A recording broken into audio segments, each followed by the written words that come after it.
everybody, Paul Vaillancourt here with another improv tip. Today I want to talk about a little technique called reading your partner. Now, let's first of all talk about when would we use this technique. Well, reading your partner sort of comes up. Well, let's take an example. A lot of times we're watching a scene and that scene has run its course, it's over, and it needs an edit, and we have a little idea that we brought from the opening or from a previous scene or we're calling back something, and we edit, right? We have an idea and we edit. But sometimes that scene that's going on needs an edit, but we don't have an idea. Does that mean we don't edit? No, of course not, because editing, I don't edit when I have an idea. I edit when that scene needs an edit. I talk about that bing, bing, bing in this video here, right?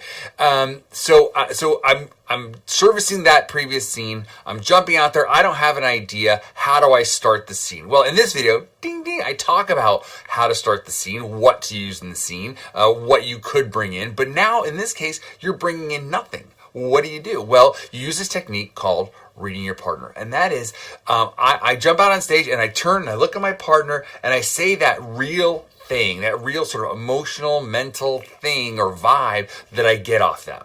Right? So maybe I jump out on stage and my partner jumps out on stage and they're like a little bit out of breath. Then I might say, oh, hey, take it easy. You're a little bit out of breath. You exhausted. You having a hard time with those stairs, right? And I just sort of say that thing out of breath. That's the thing I notice about them. And I sort of start to make something out of that. Or maybe they jump on stage and they're like, oh, they're super excited to do this scene. I'm like, hey, you know what I like about you? Your enthusiasm, man. You're always here. And you're ready to go. And then I say about that. But then now that's the real thing that I noticed about them, right? So reading your partner is really when you're not coming in with an idea, but you need to start the scene. You can just sort of look at your partner, look in their eyes, look at their whole sort of body and say, and what is the thing that you notice about them, and say that thing. And sometimes it is related to this video, bing, bing, playing paranoid, where you're assigning value to little things about them, right? If my partner is like this, and like really looking at me like really hard, I might say, hey, you're looking for a fight. Take it easy, right? And now I know, they're looking for a fight, right? But I've just generated that off a little thing of them. I assign value to it, and now we're off to the races. Okay? So we're using this technique when we don't really have necessarily an idea coming in, but we need something to get the scene going. And this thing that I'm saying about them can be their big playable gift. And I talk about that in this video about the game of the scene.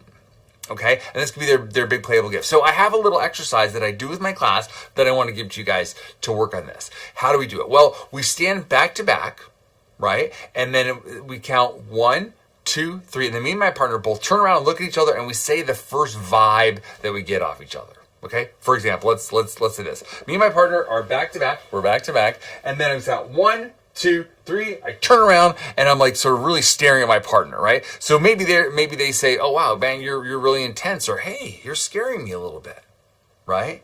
Maybe we do it like this. Maybe it goes like this. 1, 2, 3.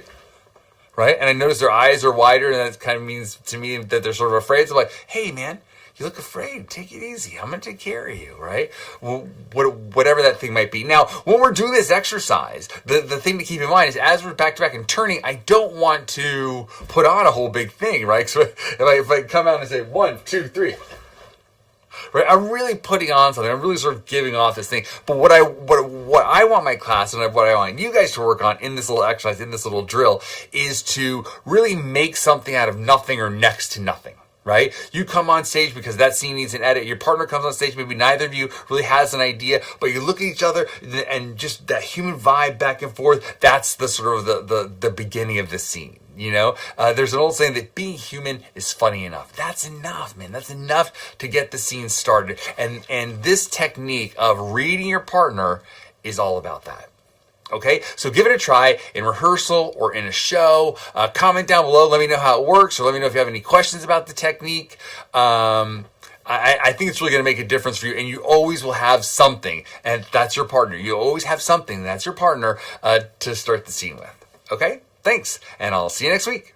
Hey friends, thanks for checking out the video, and if you want to hear a little bit more, check out one of these 2 quality videos. And if you haven't done so already, please subscribe and follow us on social media. All the links are in the description down below, and let me know what you would like to see an improv tip about.